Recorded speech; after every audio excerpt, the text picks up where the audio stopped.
et que tout le monde dise: vous êtes tous les bienvenus à une étude biblique d'inspiration, de vivacité au nom de Jésus. Je prie que la puissance de la parole agisse merveilleusement dans chaque vie. Père, nous te remercions parce que tu l'as jugé bon de nous adresser en tant que tes enfants, en tant que tes créatures, et nous prions que comme tu nous as honorés afin d'entendre ta parole, nous aussi nous allons t'honorer à obéir à la parole au nom de Jésus-Christ. Nous prions que cette parole que nous entendons venant du ciel, venant de notre Seigneur et Sauveur qui nous aime tant, que la parole personnifiée, nous demandons que nous allons s'y apprécier, que tu nous parles et nous allons marcher sur le chemin de l'obéissance et du devoir au nom de Jésus. Nous te remercions parce que tu nous as exaucés. Au nom de Jésus, nous prions. Un bon amen. Dieu vous bénisse. Asseyez-vous. Nous sommes à la dernière étude de Jude. Nous allons voir toute l'épître aujourd'hui avec 25 versets. Nous allons prendre des versets sélectionnés pour commencer. Nous allons voir Jude, le verset 17 qui dit: mais vous, bien-aimés, souvenez-vous des choses annoncées d'avance par les apôtres de notre Seigneur Jésus-Christ. Il y a un mot là-bas, dans le verset 17 là. Le mot là, c'est souvenir. Est-ce que vous êtes né de nouveau? Souvenez-vous de cela. Est-ce que vous êtes disciple de Jésus-Christ? Souvenez-vous de cela. Êtes-vous un saint? Souvenez-vous de cela. Est-ce que vous êtes une personne qui s'est totalement consacrée au Seigneur? Souvenez-vous. D'autre part, êtes-vous tiède, froid? Souvenez-vous. Est-ce que vous traînez les pas? Souvenez-vous. Avez-vous la tendance à rétrogresser, à vous éloigner du Seigneur? Rappelez-vous quelque chose. Enfant, fille, fils, prodigue, le Seigneur veut qu'on se souvienne de quelque chose. Pourquoi ce mot, se souvenir, est très important? C'est parce que c'est ce dont on se souvient qui agit merveilleusement et puissamment en nous. Ce qu'on oublie, on ne peut pas en faire usage. Toutes les études qu'on a, tous les messages qu'on écoute et toute la Bible qu'on lit et les choses qui nous ont aidés dans le passé, si on les oublie, on deviendra une personne ordinaire. On sera comme les gens qui n'ont jamais écouté, les gens qui n'ont jamais étudié. Mais quelle en est la différence? Quelle est la différence entre l'ignorant et l'intelligent qui a tout oublié, tout ce qu'il a appris? Donc c'est très capital, important que l'apôtre nous dit dans cette épître, comme nous sommes arrivés à la dernière étude, et dit que, souvenez-vous, notre étude ce soir, c'est de se souvenir de combattre sérieusement et fidèlement et de garder la parole jusqu'à la fin. La parole de foi, la parole d'assurance qui nous amène au Seigneur. Il faut chaque fois vous rappeler la parole et jusqu'à la fin. Quand vous venez à cette dernière heure et vous venez au dernier souffle et vous êtes sur le point de passer d'ici à l'au-delà, le rappel, souvenez-vous qu'il n'y a pas d'autre nom qui soit donné parmi les hommes par lequel nous devons être sauvés. Rappelez-vous que Vous avez invoqué le Seigneur et vous a sauvé. Rappelez-vous que je suis allé préparer une place pour vous. C'est ce dont vous vous souvenez à la dernière heure, à la dernière minute qui vous fait joyeusement, heureusement passer à l'autre bord. Souvenez-vous, rappelez-vous, pendant que vous vivez, souvenez-vous de combattre sérieusement et fidèlement pour garder la parole de Dieu. Décidez que vous allez faire ça jusqu'à la fin. Voilà le verset 3 qui dit: Bien-aimés, comme je désirais vivement vous écrire au sujet de notre salut commun à tout le monde, disponible à tout le monde, universel, faisant la même transformation commune dans toute vie, je vais vous écrire au sujet du salut, de notre salut commun. Je me suis senti obligé de le faire afin de vous exhorter à combattre pour la foi qui a été transmise aux saints une fois pour toutes. Ce n'était pas transmis aux pécheurs. Donc, quelle que soit la grammaire un pécheur connaît, il ne peut pas nous enseigner la foi. Ce n'était pas transmis aux apostats. Quel que soit le statut d'un apostat, il ne peut pas nous enseigner quelque chose. Donc, ce n'est pas transmis aux dirigeants mondains. Quel que soit ce qu'ils connaissent là, ils ne peuvent pas nous enseigner cette foi dont nous parlons. Parce que c'est dit, la foi qui a été transmise aux saints une fois pour toutes. Combattez pour cela. Défendez cette foi. Appliquez cela à votre vie. Et vivez selon cette foi qui a été transmise une fois pour toutes aux saints. Le verset 21.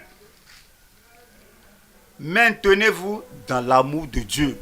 C'est ce dont vous devez vous rappeler. Parce que le Seigneur ne nous a pas. Le Seigneur n'agit pas contre notre volonté. Si quelqu'un veut retourner aux ténèbres, le Seigneur ne va pas lier. Il ne va pas faire une chaîne à tes pieds. Et dit que non, tu ne vas pas partir. Il nous donne un libre arbitre. Il nous donne le désir, la volonté, l'esprit de faire ce qui nous semble bon. Il nous aime. Il veut que nous soyons stables, fermes, mais il ne va pas nous forcer, nous contraindre, nous obliger contre notre volonté. Donc nous devons nous rappeler, en maintenir dans l'amour de Dieu, en attendant la miséricorde de notre Seigneur Jésus-Christ pour la vie éternelle. Et le verset 24 dit: Or, à celui qui peut vous préserver, lui, il est capable. S'il s'agit de la capacité divine, il n'y a pas de doute. Mais nous devons aussi, nous devons nous conserver, nous devons désirer d'être gardés, d'être préservés. Nous ne devons pas avoir un autre désir pour les choses du monde, pour les choses de la chair, pour les choses du diable. Nous devons désirer le royaume de Dieu au-dessus de tout. La joie du royaume, la paix du royaume, l'amour du royaume, la puissance dans le royaume, la gloire du royaume. Nous devons aussi désirer cela, que nous ne voulons pas d'autre chose. Surtout ce qui va nous éloigner du royaume, ôter du royaume. Alors il a la capacité et l'habilité, mais nous aussi nous devons avoir le désir.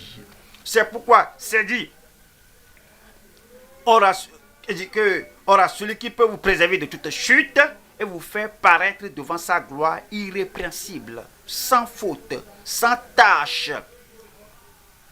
Et dans l'allégresse, verset 25 dit: à Dieu seul, notre Sauveur, au seul Dieu éternel, à Dieu seul qui est capable, à Dieu seul qui est digne de louange, digne de notre foi, digne de notre soumission totale à lui. À Dieu seul et à Dieu seul, le merveilleux Dieu, notre Sauveur par Jésus-Christ, notre Dieu, soit gloire, majesté, force et puissance dès avant tous les temps et maintenant et dans tous les siècles. Amen. Donnez-moi un merveilleux Amen.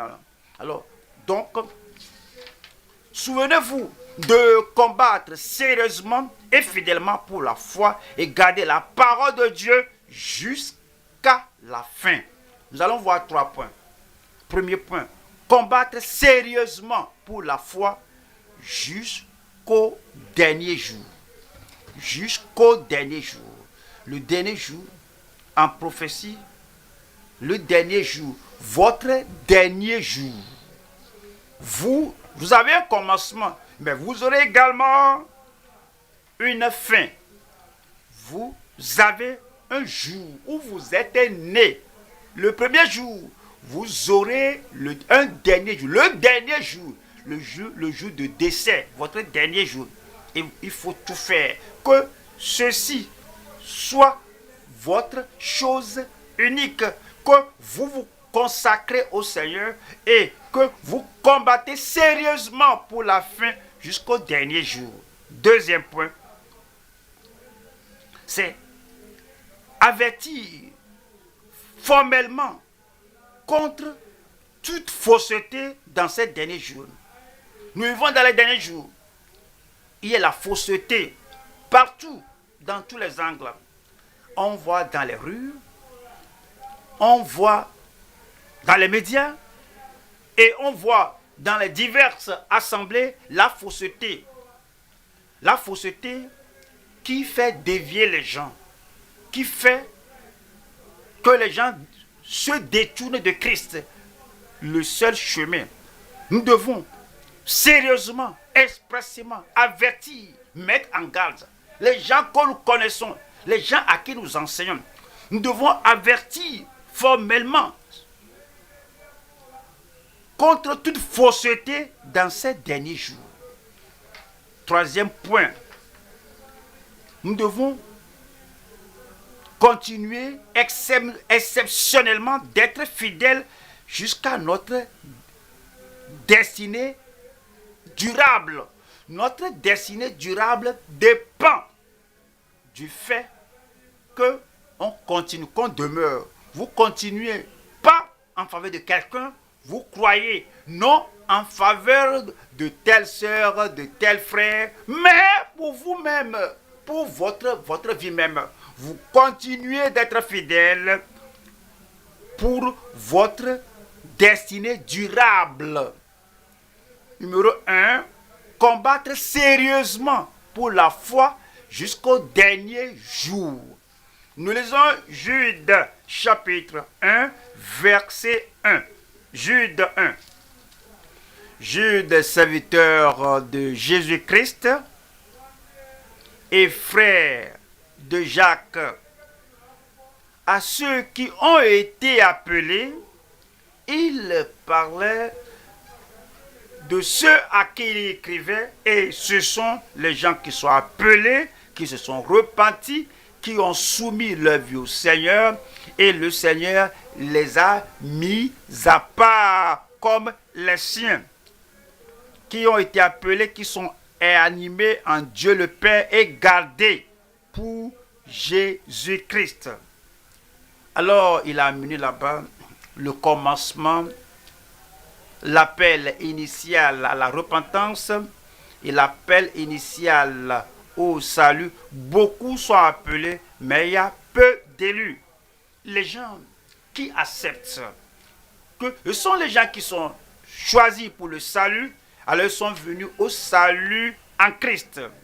Et la puissance de Dieu est assez grande pour les préserver. Et puis, alors ils sont sanctifiés par Dieu. Ils sont glorifiés par Dieu et sont purifiés, lavés par Dieu à cause du sacrifice et par le sacrifice du Seigneur. Et le verset 2 dit que la miséricorde, c'est par miséricorde que nous sommes sauvés, et cette miséricorde continue de couler dans notre vie. La paix, le prince de la paix, il était en dehors et il nous a appelés. Il était dehors, il nous a appelés vers lui-même. Qu'il est notre paix, et nous allons vers lui et il nous accorde le pardon. Nous sommes allés vers lui, il nous a accordé le pardon, la paix du cœur. Aussi longtemps que la paix, le prince de la paix demeure, reste en nous, la paix va continuer. Et il y a la charité. Nous sommes entrés par amour, parce que Dieu a tant aimé le monde qu'il a donné son Fils unique, afin que quiconque croit en lui ne périsse point, mais qu'il ait la vie éternelle. Ce n'est pas que nous l'aimons, lui nous a aimés en premier lieu. Et s'il nous a tant aimés, nous devons nous aussi l'aimer. Et l'amour de Dieu continue. Cela veut dire que au départ que vous êtes venu voir le Seigneur, connaître le Seigneur, il a pitié. Alors il veut que cette miséricorde se multiplie. Vous avez la paix avec Dieu. Il veut que cette paix-là se multiplie. Et l'amour de Dieu que vous avez expérimenté, il veut que cela se multiplie. Et voilà le verset 3. Bien-aimés, comme je désirais vivement vous écrire. Oui, les saints d'autrefois, les serviteurs de Dieu, tout ce qu'ils ont fait pour le Seigneur, alors ils font ça diligemment, ils ne font rien, le cœur partagé. Alors tout leur cœur, toute leur âme, tout leur esprit, toute leur intention, tout leur objectif, tout ce qu'ils avaient en eux, alors ils amènent tout au Seigneur pour le servir. Et quand ils écrivaient, alors ils écrivaient avec toute diligence. Quand ils obéissaient au Seigneur, ils le font de toute leur force. C'est ainsi qu'il faut servir le Seigneur. Vous écrivez, vous parlez, vous prêchez, vous enseignez, vous chantez, vous faites quelque chose dans la maison du Seigneur. Alors tout votre cœur, tout ce que vous avez, vous amenez cela parce que nous l'offrons au Seigneur et il vaut plus que ça. Et dit, bien-aimé, comme je désirais vivement vous écrire au sujet de notre salut, comme je me suis senti obligé de le faire, afin de vous exhorter à combattre pour la foi qui a été transmise aux saints une fois pour toutes. Voilà le verset 4. Car il s'est glissé parmi vous certains hommes dont la condamnation est écrite depuis longtemps. Le Seigneur a écrit de ces gens, des impies, qui changent la grâce de notre Dieu en dissolution et qui renient notre seul Maître et Seigneur Jésus-Christ. Le verset 5. Je veux vous rappeler, le prédicateur lui-même doit se rappeler avant de pouvoir donner, appeler les autres au rappel. Le conseiller doit se rappeler la parole avant de pouvoir appeler les autres à la repentance. Le berger doit se rappeler avant de pouvoir amener les brebis, l'assemblée au rappel. Alors, si c'est quelque chose pour tout le monde, c'est pour moi, c'est pour vous, c'est pour le prédicateur, c'est pour tout le monde, c'est pour les membres. Alors il dit ici que je veux vous rappeler, à vous qui savez fort bien toutes ces choses, que le Seigneur, après avoir sauvé le peuple et l'avoir tiré du pays d'Égypte, fit ensuite périr les incrédules. Le verset 6 dit qu'il a réservé pour le jugement du grand jour, enchaînés éternellement par les ténèbres, les anges qui n'ont pas gardé leur dignité, tels que Dieu les a créés, ils ont abandonné leur nature spéciale là. mais qui ont abandonné leur propre demeure. Le verset 7 dit que Sodome et Gomorrhe, alors, ils se rappelaient, alors, ils rappelaient aux gens ce qu'ils connaissaient déjà, ils leur disaient que Dieu est toujours le même. Parce qu'il est le même Dieu, ses principes sont toujours les mêmes, ses préceptes sont toujours les mêmes, et ses règles sont toujours les mêmes. Alors, ses relations avec l'homme sont toujours les mêmes. C'est pourquoi il fait rappeler les dirigeants que Sodome et Gomorrhe et les villes voisines qui se livrèrent comme eux à l'impudicité et à des vices contre nature sont donnés en exemple subissant la peine d'un feu éternel. Nous allons voir ici 3 sections. Première partie ici, les bénéficiaires de ce conseil concis sur la foi. 2. La résolution, la détermination, la résolution de combattre consciencieusement pour la foi. 3. C'est le rappel ou le souvenir des corrupteurs condamnés de la foi. Première partie, les bénéficiaires de ce conseil concis sur la foi, ceux qui l'ont reçu. Et nous faisons partie de cela. Et nous dit, en Jude 1, dit Jude, serviteur de Jésus-Christ et frère de Jacques, à ceux qui ont été appelés et qui sont aimés et qui sont gardés, que ce sont les gens qui ont reçu la miséricorde de Dieu.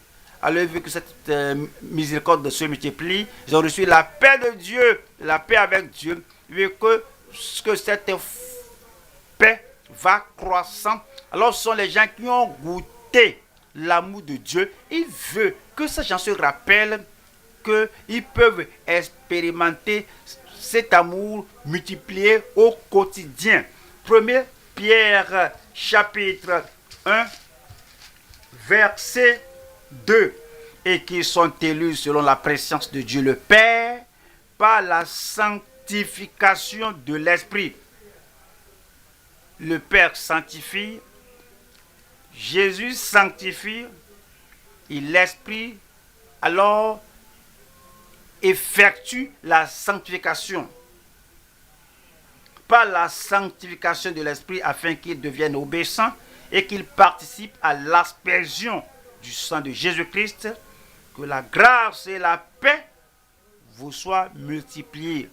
Il nous dit que les bénéficiaires de l'épître, de la part de Dieu, sont ceux qui sont appelés par Dieu. Ils ont entendu l'appel et ils ont répondu à l'appel. Ils ont confessé leurs péchés et le Seigneur les a purifiés. Le Seigneur les a convertis, le Seigneur les a sauvés, il les a sanctifiés. En 1 Corinthiens 6, 1 Corinthiens 6, 11, il nous dit, et c'est là ce que vous étiez, quelques-uns de vous, mais vous avez été lavés. Ce sont les gens qui ont reçu la parole de Dieu.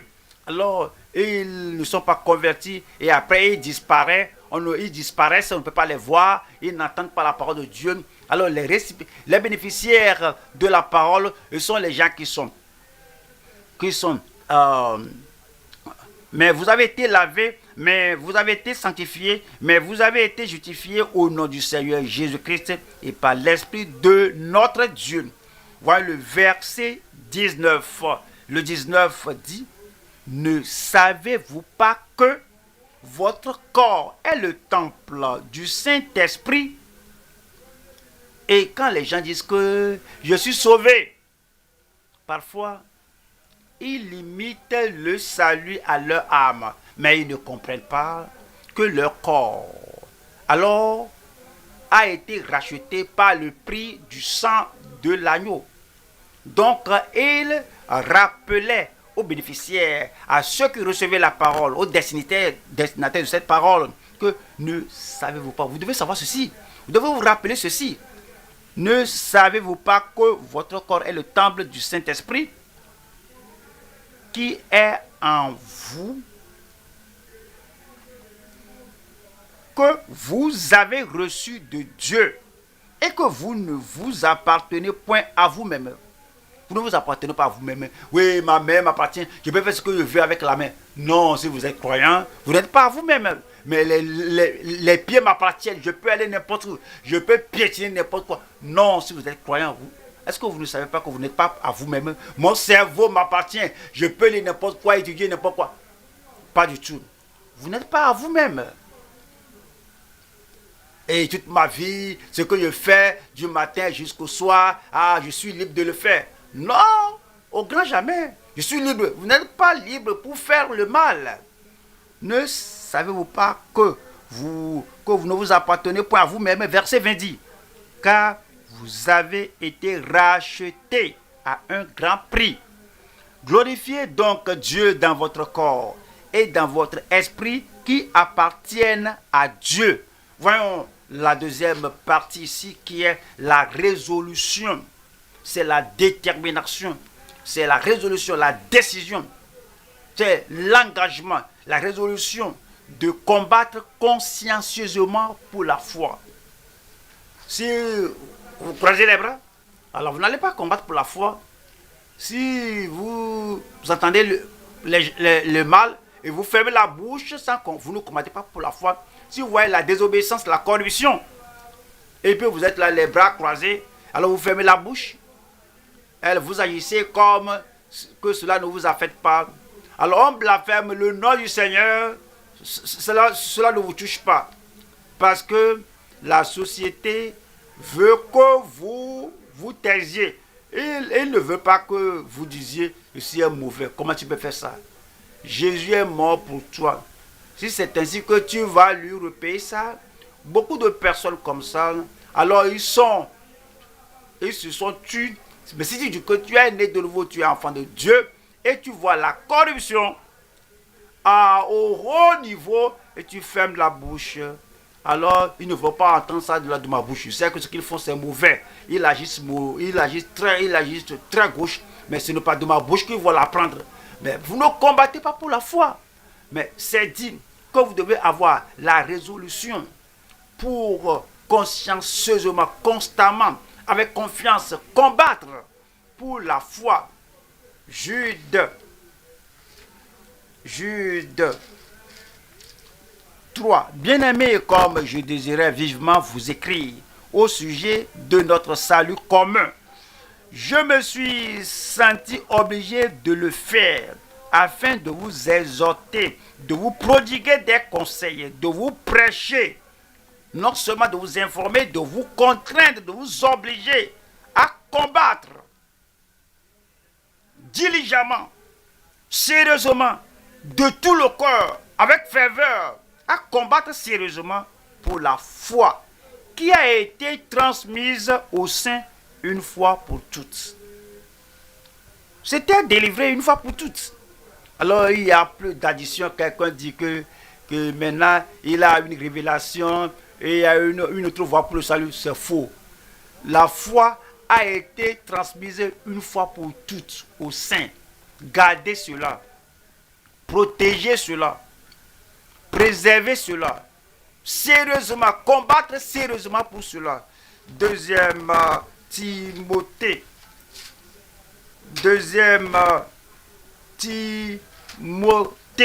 1:13. Retiens dans la foi et dans la charité qui est en Jésus-Christ le modèle des saines paroles que tu as reçues de moi. Retenez cela fermement. Gardez cela fermement. Ne permettez pas à la condition du monde et aux actions des gens qui ont rejeté la vérité de vous faire taire ou de vous faire baisser les bras, abandonner la conviction. Retenez cela fermement. Nous allons au verset 14. Garde le bon dépôt par le Saint-Esprit qui habite en toi.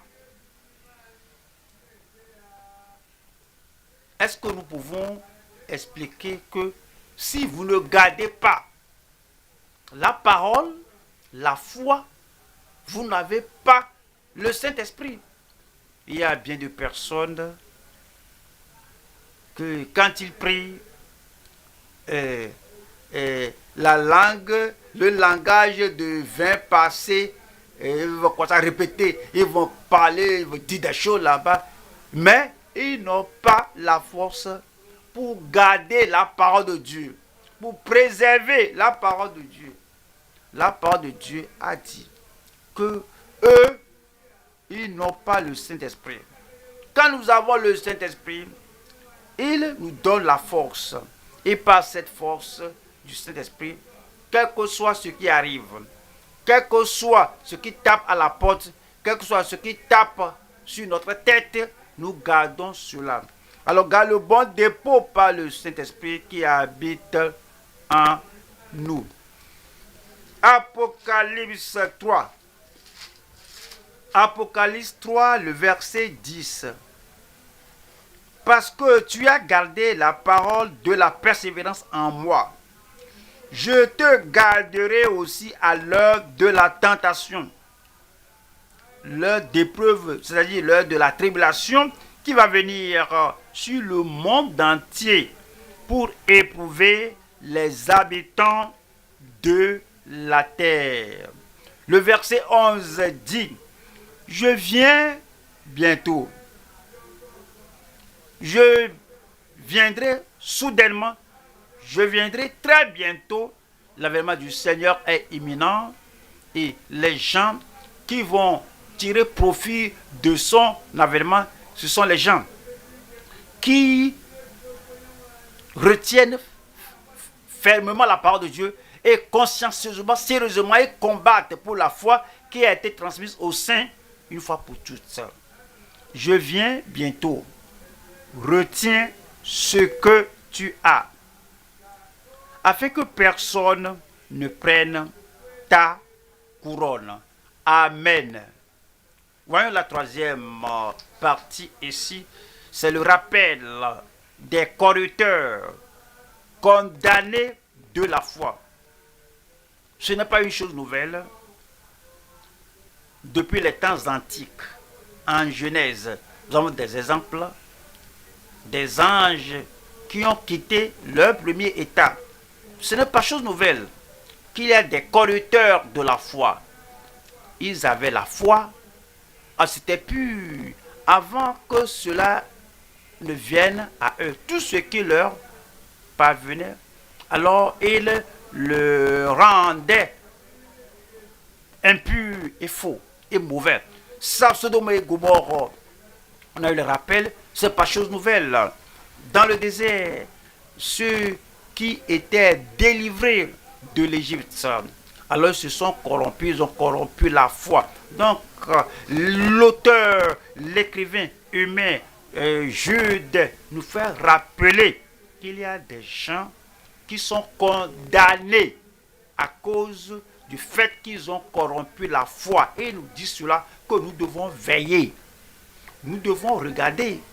Nous devons voir tout autour de nous les gens qui ont décidé de continuer dans la voie de Sodome et de Gomorrhe.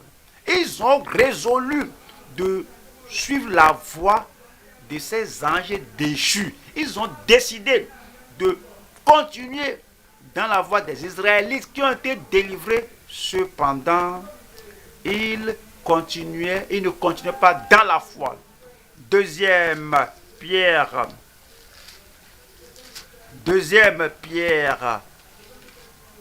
2, verset 1. Il y a eu parmi le peuple de faux prophètes. L'apôtre Pierre Apôtre Pierre, pourquoi tu nous dis cela? Cela était arrivé dans le passé, je vous le dis, parce que même, il y aura de même parmi vous de faux docteurs. C'était arrivé dans le passé, Satan était à l'œuvre.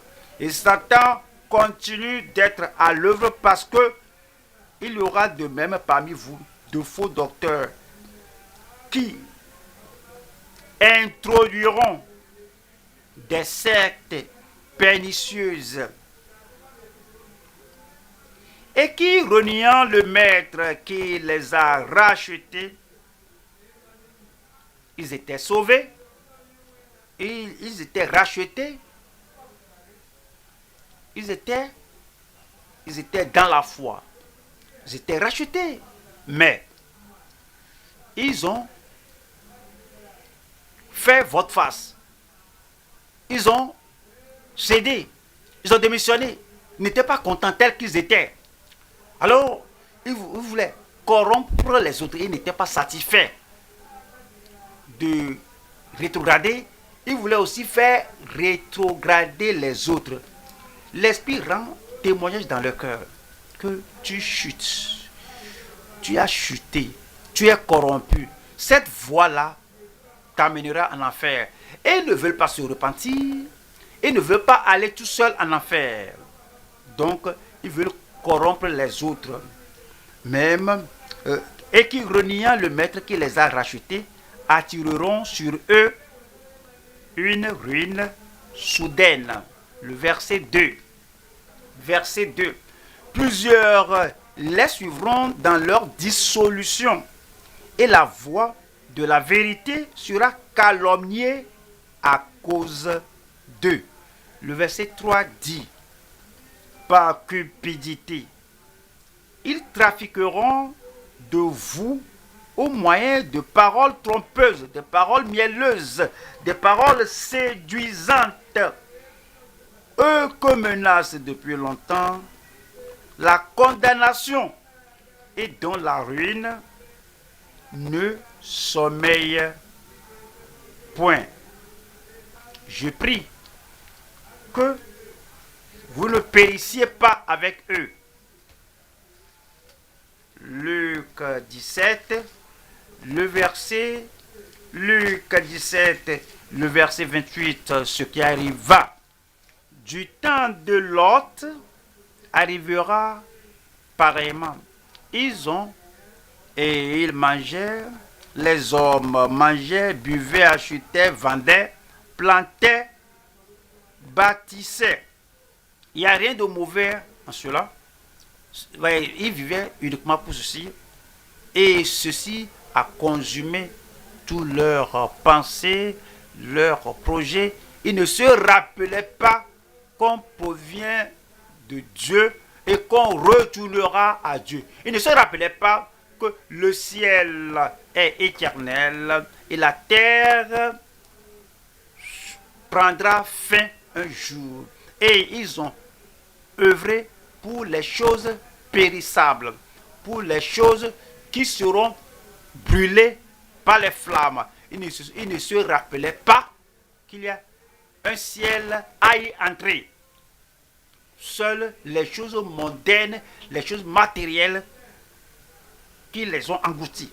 Et 29 mai, le jour où Lot sortit de Sodome, une pluie de feu et de soufre tomba du ciel et les fit tous périr. Le verset 30 dit, il en sera de même le jour où le Fils de l'homme paraîtra. C'est très clair. Le Fils de l'homme, Christ, va revenir. C'est très clair. Il y a la certitude de la seconde venue du Seigneur. Et Jésus a dit que le graphe va descendre à l'incrédulité pour chercher les choses du monde sans penser aux choses de Dieu. C'est très clair que beaucoup de personnes vont chercher les choses du monde et ils ne vont pas chercher les choses du ciel quand le Seigneur viendra. Alors c'est un avertissement pour nous et nous devons nous rappeler cela. Au fait, Jésus a dit au verset 32, souvenez-vous de la femme de Lot. Elle a commencé, elle était sortie avec Lot, son mari, et avec les 2 filles. Mais l'ange a dit, mais ne regardez pas derrière vous, mais elle a oublié la parole. Elle devait se rappeler cela, que regardez derrière elle, que ça a une conséquence terrible. C'est rappeler cela, mais elle a oublié. Je prie que nous n'oublions pas la parole, que nous n'oublions pas l'avertissement, que nous n'oublions pas ce que le Seigneur a dit. Deuxième point, nous allons au deuxième point, c'est avertir expressément ou formellement contre toute fausseté dans ces derniers jours, ou la mise en garde contre toute fausseté dans ces derniers jours. Jude, verset 8. Malgré cela, ces hommes aussi, entraînés par leur rêverie, souillent pareillement leur chair, méprise l'autorité et injurie les gloires. 9. Or, l'archange Michel, lorsqu'il contestait avec le diable et lui disputait le corps de Moïse, n'osa pas porter contre lui un jugement injurieux, mais il dit que le Seigneur te réprime. Même l'archange a transféré le cas de Lucifer au Seigneur. Le verset 10. Eux, au contraire, ils parlent d'une manière injurieuse de ce qu'ils ignorent. C'est comme un incroyant qui parle mal de l'enlèvement, mais alors qu'il ne connaît rien du Rédempteur. Il ne sait rien de l'ascension. Alors il n'a même pas de connaissance pour comprendre ce qu'on appelle l'enlèvement. Et il parle contre l'enlèvement. C'est comme un pharisien, un sadducéen qui parle contre la résurrection. Mais lui ne croit pas à cela. Et il ne connaît rien de cela. Il ne connaît rien même il ne sait rien du changement de vie, de la vie spirituelle. Maintenant, il parle mal de la résurrection.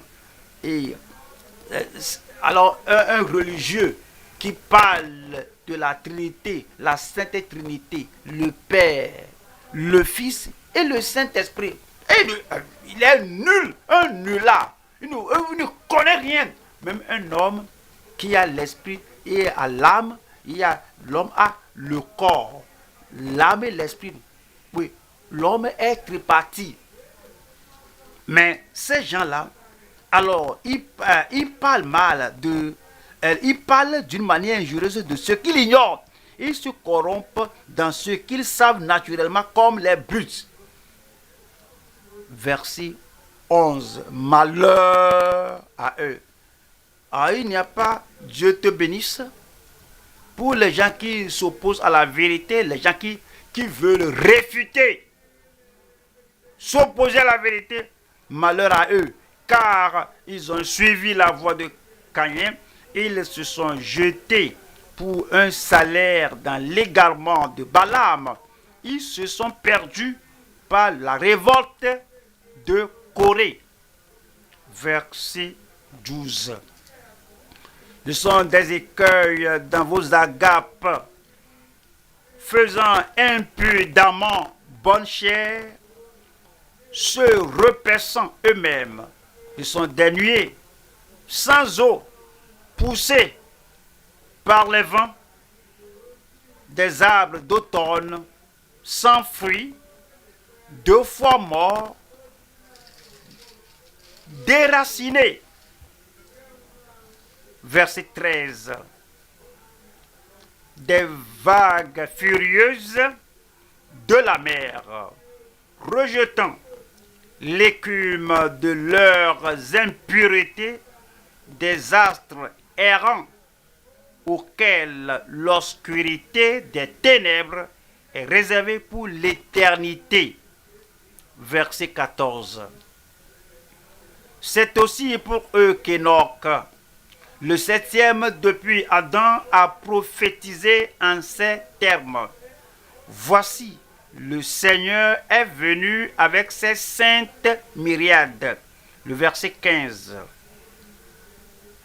Pour exercer un jugement contre tous et pour faire rendre compte à tous les impies parmi eux de tous les actes d'impiété qu'ils ont commis et de toutes les paroles injurieuses qu'ont proférées contre lui des pécheurs impies. Verset 16. 16 dit, ce sont des gens qui murmurent, qui se plaignent de leur sort, qui marchent selon leur convoitise, qui ont à la bouche des paroles hautaines, qui admirent les personnes par motif d'intérêt. Et voyons 3 subdivisions ici. Première partie, l'avertissement contre les rêveurs ou la mise en garde contre les rêveurs souillés. Eux là, ils sont tués et ils suivent les autres. De la condamnation des désobéissants, rebelles, et non seulement qu'ils sont désobéissants, ils le font avec récalcitrance. Si le ciel veut descendre, qu'ils descendent. Et ils sont la condamnation des désobéissants et des récalcitrants qui méprisent la vérité. 3. La consternation pour leurs faits diaboliques et obscurs. Première partie ici, l'avertissement contre les rêveurs souillés et contaminés. Voyons, 2 Pierre 2, verset 10. Ceux surtout qui vont après la chair, dans un désir d'impureté, leur pensée, leur esprit, leurs projets, leurs imaginations, tout est de la convoitise de la chair. À cause de cela, ils marchent avec un cœur impur, émotionnellement ils sont impurs, et qui méprisent l'autorité, ils méprisent l'administration de l'Église, ils méprisent l'enseignement de la part de Dieu, ils méprisent celui qui va se tenir pour déclarer avec autorité la parole de Dieu. Ils méprisent l'autorité. Audacieux et arrogants, ils ne craignent pas d'injurier les gloires. Ils ne craignent pas. Peut-être vous croyez que si quelqu'un est audacieux, il fait ce que vous ne pensez jamais faire. Et le point de joie, l'enseignant de la vérité dit des choses, il dit des bêtises. Il dit, alors, tu dis, comment il peut faire ça? Il dit que moi je ne crains personne, hein. Moi je n'ai pas peur de lui, je ne crains personne ici. Car c'est loin de Dieu, ça fait son colis. Moi je dis que, moi je n'accepte pas ça. Mais on dirait que, cet homme est courageux. Non, il n'est pas courageux. C'est quelqu'un qui est un téméraire, un désobéissant, un récalcitrant. Alors c'est dit qu'ils n'ont pas peur même de parler des autorités. Le verset 11 dit, tandis que les anges supérieurs en force et en puissance ne portent pas contre elle de jugement injurieux devant le Seigneur. Verset 12. Mais eux, semblables à des brutes, pas de salut, des brutes. La dépravation de la nature humaine, de l'homme naturel est toujours là.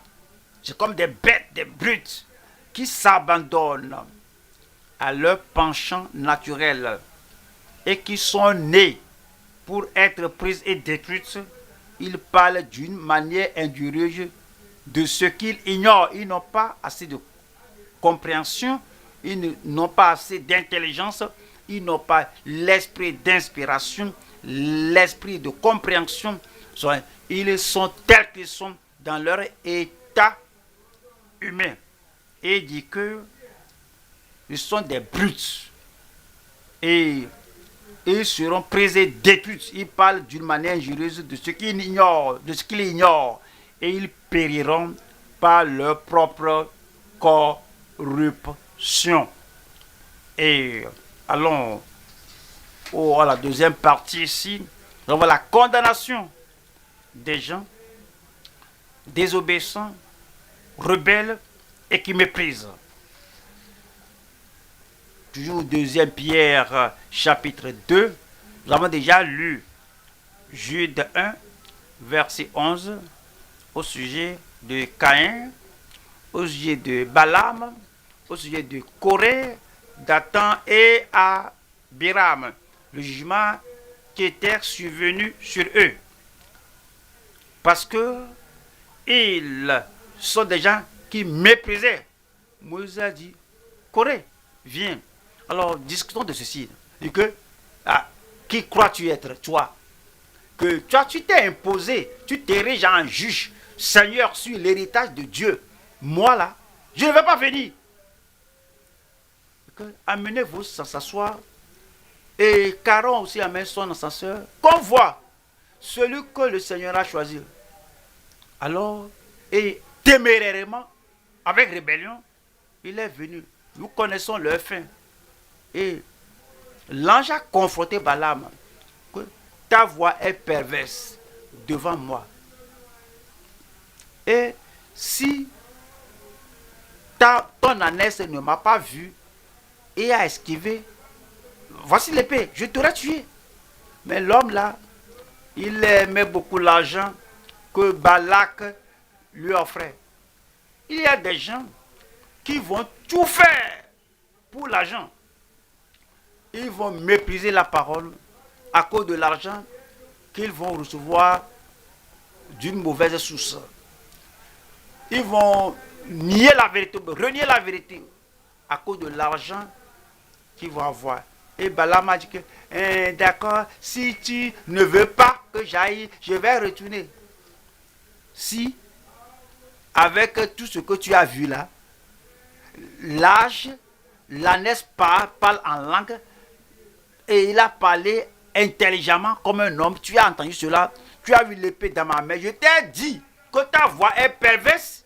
Et tu dis que si, d'accord, si je vais retourner, tu peux t'en aller. Et tu vas périr dans cette poursuite. 2 Pierre 2, le verset 15. Après avoir quitté le droit chemin, ils se sont égarés en suivant la voie de Balaam, fils de Bosor, qui aima le salaire de l'iniquité. C'est l'amour qu'il a pour l'argent sale. C'est l'argent qu'il a pour mammon, qu'il a détruit en fin de compte. 1 Jean 3. 1 Jean 3, le verset 12. Et ne pas ressembler à Caïn qui était du malin et qui tua son frère. Et pourquoi le tua-t-il? Parce que ses œuvres étaient mauvaises et que celles de son frère étaient justes.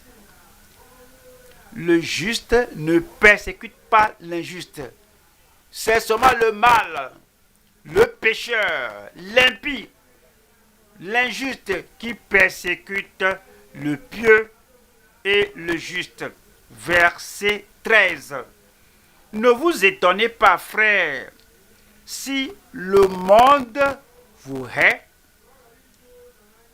Un croyant ne hait pas un autre croyant. C'est le monde, c'est le mondain, c'est la personne qui a l'esprit du monde qui hait l'enfant de Dieu. Verset 14. Nous savons que nous sommes passés de la mort à la vie. Comment tu peux dire cela? C'est parce que nous aimons les frères.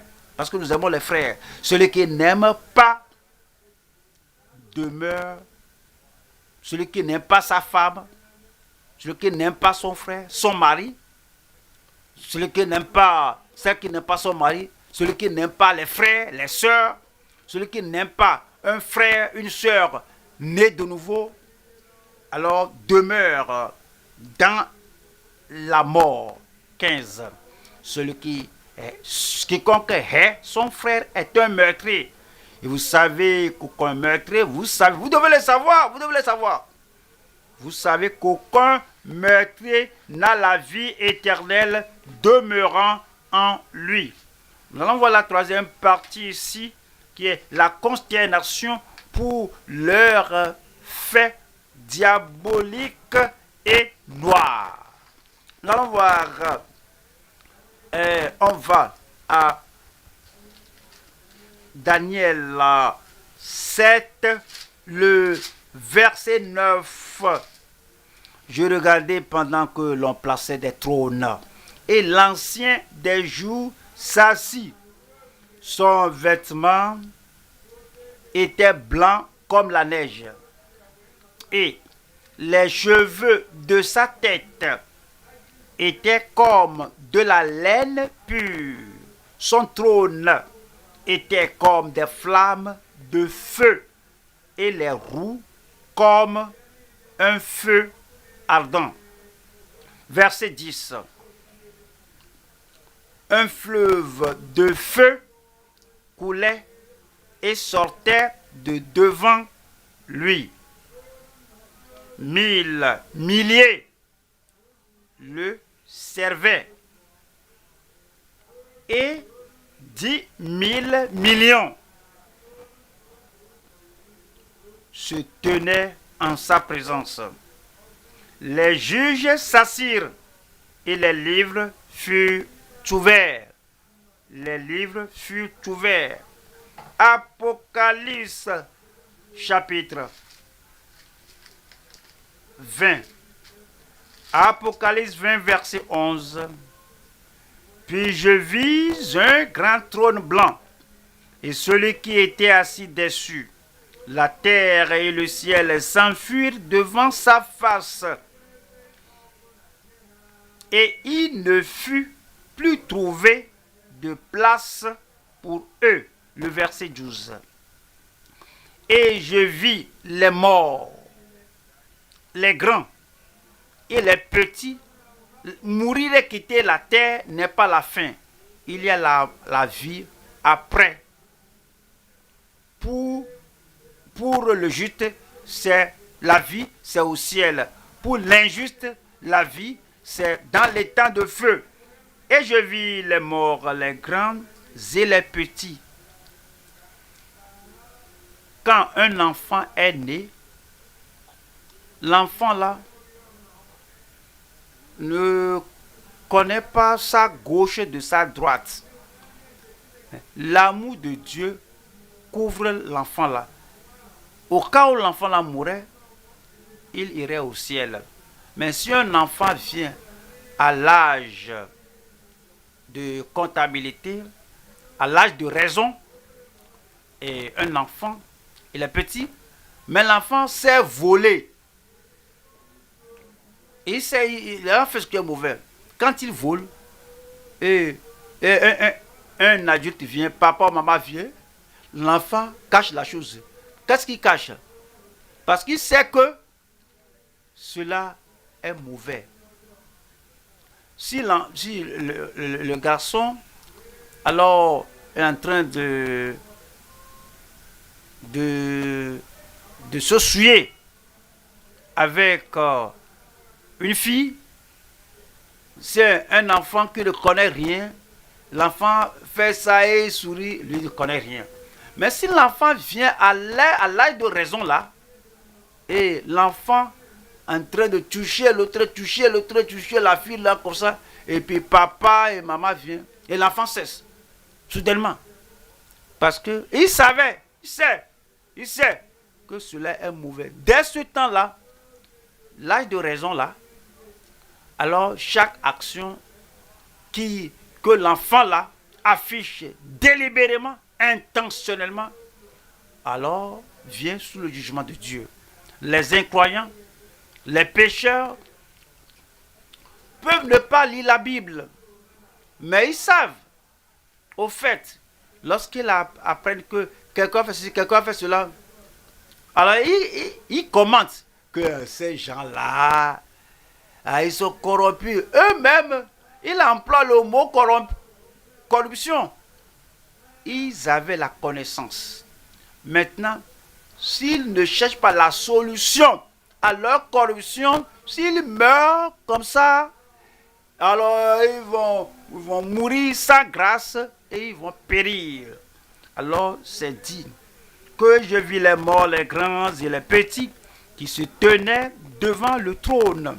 Des livres furent ouverts et un autre livre fut ouvert, celui qui est le livre de vie.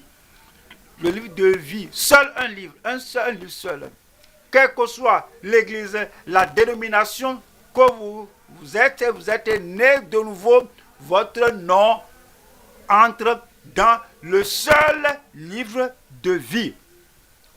Et les pécheurs sont en grand nombre, qu'on doit avoir des livres, des registres. Et les morts furent jugés selon leurs œuvres, d'après ce qui était écrit dans ces livres. Voyons le verset 13. La mer rendit les morts qui étaient en elle. La mort et le séjour des morts rendirent les morts qui étaient en eux. Et chacun fut jugé selon chacun. Pas d'échappatoire, chacun fut jugé selon ses œuvres. Verset 14. Et la mort et le séjour des morts fut jeté dans l'étang de feu. C'est la seconde mort. La mort finale. L'étang de feu. 15. Quiconque, homme d'église, femme d'église, quiconque, l'homme religieux, femme religieuse, quiconque, étudiant, élève, collégien, domestique, quiconque, sauvé, pas sanctifié, pas soumis au Seigneur et à sa parole, quiconque ne fut pas trouvé écrit dans le livre de vie, fut jeté dans l'étang de feu. Voyons troisième point ici. Le troisième point.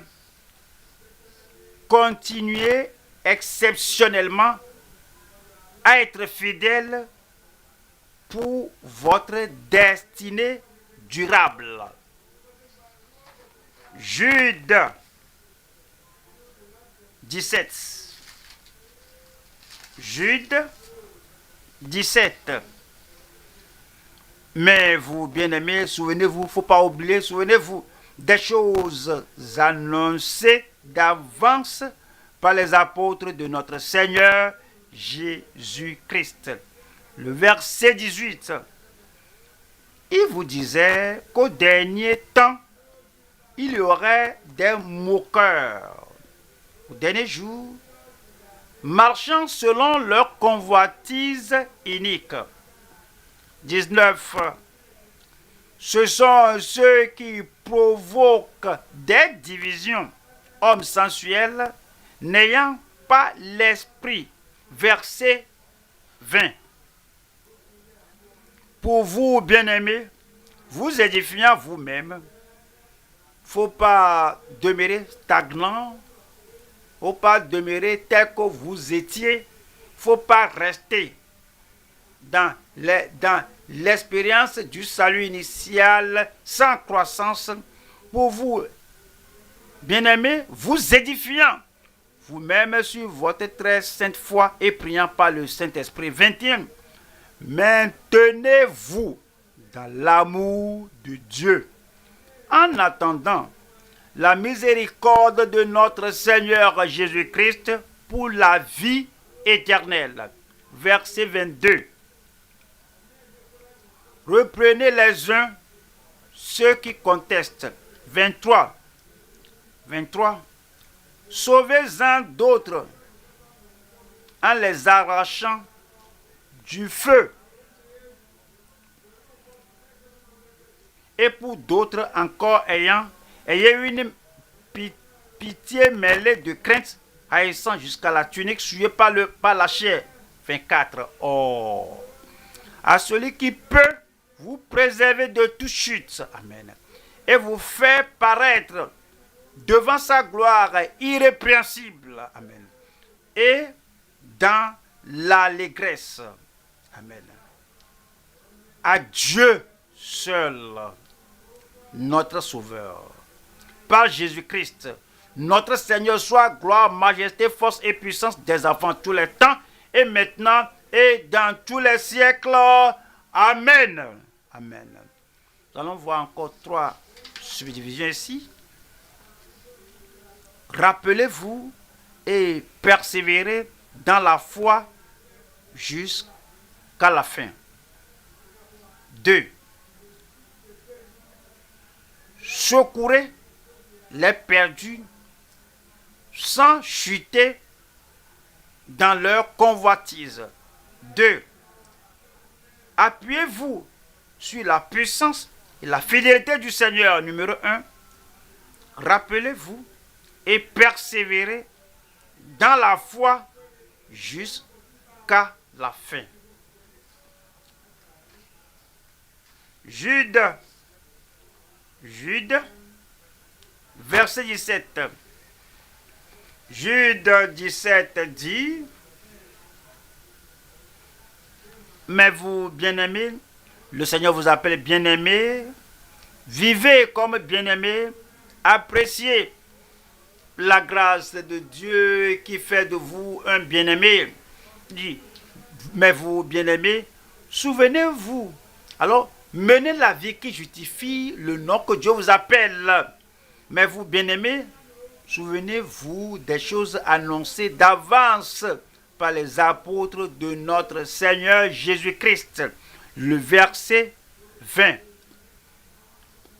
Pour vous, bien-aimés, vous édifiant vous-même, continuez de vous bâtir, de vous édifier. Vous avez un acte d'obéissance, un autre acte de consécration, un acte de soumission totale, un acte d'obéissance totale à Dieu. Que chaque jour vous trouve ajoutant des briques d'une vie gracieuse. De cette manière, nous édifions, nous nous bâtissons. Alors, et le verset 21, maintenez-vous dans l'amour de Dieu. Maintenez-vous dans l'amour de Dieu. Vous conduisez et vous avez un grand titan, un long véhicule devant vous. Il y a la fumée qui sort du tuyau d'échappement. Alors, et cela, c'est devant vous. Vous devez faire l'effort parce que vous devez faire monter votre vitre pour que la fumée du monde ne détruise pas votre vie. Comme vous parcourez la vie là, il y a la fumée de l'immoralité, la fumée de la pornographie, il y a la fumée de la corruption, et la fumée qui suit l'homme, l'esprit. Ça vient de toutes ces sources, de tous les hommes de ce monde. Mais vous devez monter votre vitre, vous fermez vos yeux, vous fermez votre esprit pour que ces choses ne vous détruisent pas. Alors, c'est dit, maintenez-vous dans l'amour de Dieu en attendant la miséricorde de notre Seigneur Jésus-Christ pour la vie éternelle. Le Seigneur vous préservera. Apocalypse 2, verset 4. Apocalypse 2, 4. Mais ce que j'ai contre toi, c'est que tu as abandonné ton premier amour. C'est bon que nous sachions que avant le dernier jour, il a quelque chose contre la personne, le bien-aimé, qui a abandonné le premier amour. C'est bon de savoir cela aujourd'hui, avant que la trompette ne sonne. Verset 5. Souviens-toi donc d'où tu es tombé. Souvenez-vous des beaux vieux jours quand vous connaissez le Seigneur, quand vous aimez le Seigneur de toute votre âme, de toute votre vie. Rappelez-vous quand vous êtes venu au Seigneur et le copain là que vous êtes très précieux, vous connaissez le Seigneur jusqu'au point que vous le dites. On se sépare. Le copain là, la copine là. Alors, comme vous connaissez le Seigneur, vous aimez le Seigneur, jusqu'au point vous n'avez plus d'amour, de souillure, de convoitise pour la corruption. Avez-vous quitté le premier amour là et dit que souviens-toi donc d'où tu es tombé, repens-toi et pratique tes premières œuvres, sinon je viendrai à toi et j'ôterai, je viendrai bientôt et j'ôterai ton chandelier de sa place, à moins que tu ne te repentes. Apocalypse 3, verset 3. Apocalypse 3, 3. Rappelle-toi, c'est le mot ça. Alors, on tombe quand on oublie. On se comporte mal quand on oublie. On se comporte dans l'injustice quand on oublie. Mais, quand on se rappelle quelque chose, on revient à la vérité. On vit dans la vérité, on vit pour la vérité. Lorsqu'on se rappelle, rappelle-toi donc comment tu as reçu et entendu, et garde, et repens-toi. Si tu ne veilles pas, je viendrai comme un voleur, et tu ne sauras pas à quelle heure je viendrai sur toi.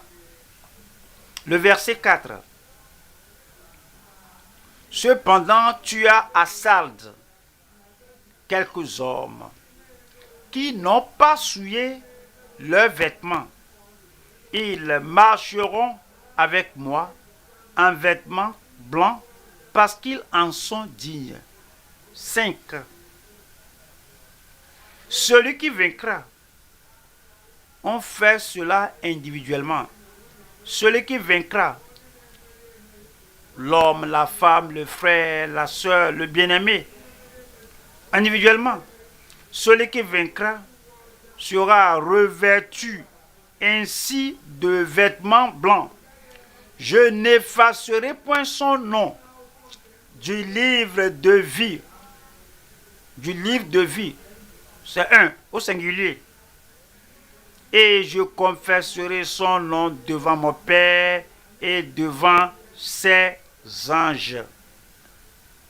Voyons voir la deuxième partie ici. Secourez les perdus sans chuter, sans succomber à leur convoitise. Secourez les perdus. Oui, vous allez prêcher, vous évangéliser, mais ne leur permettez pas de vous faire amener dans leur chambre noire. Il y a la mort là-bas. Beaucoup ont été blessés par elle. La voix vers cette chambre noire intérieure là-bas, c'est la voie à l'enfer. Secourez-les, prêchez-leur, appelez-les à la repentance, mais qu'ils ne vous attrapent pas avec leurs sourcils. Très dangereux. Si un rétrograde s'est éloigné du Seigneur et est entré dans le monde, alors il est entré dans l'occultisme, il est devenu un gangster, vous voulez le secourir? Allez. Mais ne le permettez pas d'agir sa magie, sa sorcellerie et ses motivations sur vous. Viens voir ceci, viens goûter ceci. Ne permettez pas à aucun homme qui est parti dans le monde là que vous voulez essayer de le sauver et qui vous fasse aimer le monde. Vous n'allez pas aimer le monde. N'aimez point le monde, ni les choses qui sont dans le monde. Car tout ce qui est dans le monde, la convoitise des yeux, la convoitise de la chair et l'orgueil de la vie ne vient pas du Père, mais du monde. Si l'amour de Dieu est en vous, vous n'allez pas aimer le monde. Ceux qui demeurent dans l'amour de Dieu, ce sont les gens qui demeurent toujours. Jacques 5, 19. Mes frères, si quelqu'un parmi vous s'est égaré loin de la vérité et qu'un autre l'y ramène, vous le convertissez, vous le ramenez au Seigneur, qu'il ne vous ramène pas aux ténèbres. Verset 20. Qu'il sache que celui qui ramènera un pécheur, un rétrograde, de la voie où il s'était égaré, sauvera une âme de la mort et couvrira une multitude de péchés. Chapitre 4, Jacques 4, le verset 4. Adultères que vous êtes, ne savez-vous pas que l'amour du monde est inimitié contre Dieu? Vous avez commencé en ayant intérêt à ces choses, à eux, non pour quelque chose, mais pour qu'ils soient sauvés, pour qu'ils décident et qu'ils viennent au Seigneur. Maintenant, alors il y a maintenant un échange. Alors tu penses à elle, non pour le salut, mais pour vous-même. Alors il y a maintenant un échange qui a lieu. Et maintenant tu penses à lui, et non pour le salut, et non pour la justice, mais pour vous-même. Alors, tu sens leur absence. Si vous ne leur avez pas parlé tout un jour ou 2 jours, alors vous êtes devenu leur amant. Ils sont toujours du monde, ils ne se sont pas repentis, ils ne se sont pas donnés au Seigneur. Maintenant, votre cœur, votre esprit, vos sentiments, vos émotions, tout se concentre sur eux. Est-ce que vous savez que vous êtes devenu un adultère spirituel, une adultère spirituelle? Elle dit que ne savez-vous pas que l'amour du monde est inimitié contre Dieu? Celui donc qui veut, celui donc pasteur, celui donc qui veut, dirigeant chrétien, homme ou femme, celui donc qui veut être ami du monde se rend ennemi de Dieu. Même pensez au mot là, ennemi de Dieu. Porter la Bible, ennemi de Dieu. S'habiller comme chrétien, mais être ennemi de Dieu.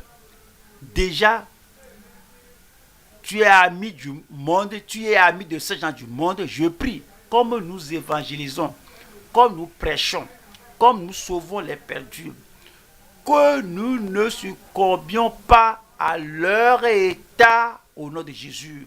Numéro 3 ici, c'est s'appuyer sur la puissance et la fidélité du Seigneur. Nous allons à Jude chapitre 1, le verset Jude 24. Or, à celui qui peut vous préserver de toute chute. Amen. Il va vous préserver et vous faire paraître devant sa gloire irrépréhensible et dans l'allégresse, la joie, l'allégresse en fin de compte, la joie pour toujours. Verset 25. À Dieu seul, notre Sauveur, par Jésus-Christ notre Seigneur, soit gloire, majesté, force et puissance dès avant tous les temps et maintenant et dans tous les siècles. Amen. Hébreux 7. Hébreux 7. Le verset 25. C'est aussi pour cela qu'il peut sauver parfaitement ceux qui s'approchent de Dieu par lui. Il peut sauver parfaitement jusqu'au dernier jour, étant toujours vivant pour intercéder en leur faveur. Le Seigneur prie pour vous. Le Seigneur prie pour vous. Il intercède pour vous. Le verset 26. Il nous convenait, en effet, d'avoir un souverain sacrificateur comme lui, saint, innocent, sans tache, séparé des pécheurs, et plus élevé que les cieux. Il vous gardera jusqu'au dernier jour. Amen. Apocalypse 5. Apocalypse 5, 13. Et toutes les créatures qui sont dans le ciel, sur la terre, sous la terre, sur la mer, et tous ceux qui s'y trouvent. Je les entendis qui disaient à celui qui est assis sur le trône et à l'agneau soit la louange, l'honneur, la gloire et la force au siècle des siècles. Amen. Verset 14. Et les 4 êtres vivants disaient Amen. Et les vieillards se prosternèrent. Et les vieillards se prosternèrent et adorèrent.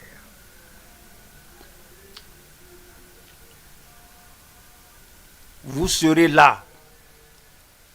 Vous allez porter une couronne. Vous allez adorer le Seigneur au siècle des siècles au nom de Jésus. Mais, chaque jour, souvenez-vous de la parole du Seigneur. Rappelez-vous la grâce de Dieu. Rappelez-vous la puissance de Dieu.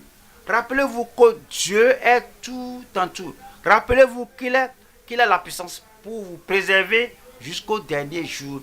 Et chaque fois, il faut vous rappeler qu'on peut aller vers lui pour la grâce, plus de grâce, pour la paix, pour la miséricorde multipliée. Rappelez-vous, il vous a appelé bien-aimé. Rappelez-vous, il veut que vous viviez comme un véritable enfant de Dieu. La grâce de Dieu, que la grâce de Dieu ne cesse jamais dans votre vie au nom de Jésus. Tenons-nous debout maintenant et parlons au Seigneur. Il nous a révélé bien de choses ce jour. On a parcouru cette épître de Jude encore. Rappelez-vous, priez et le Seigneur vous gardera jusqu'à la fin.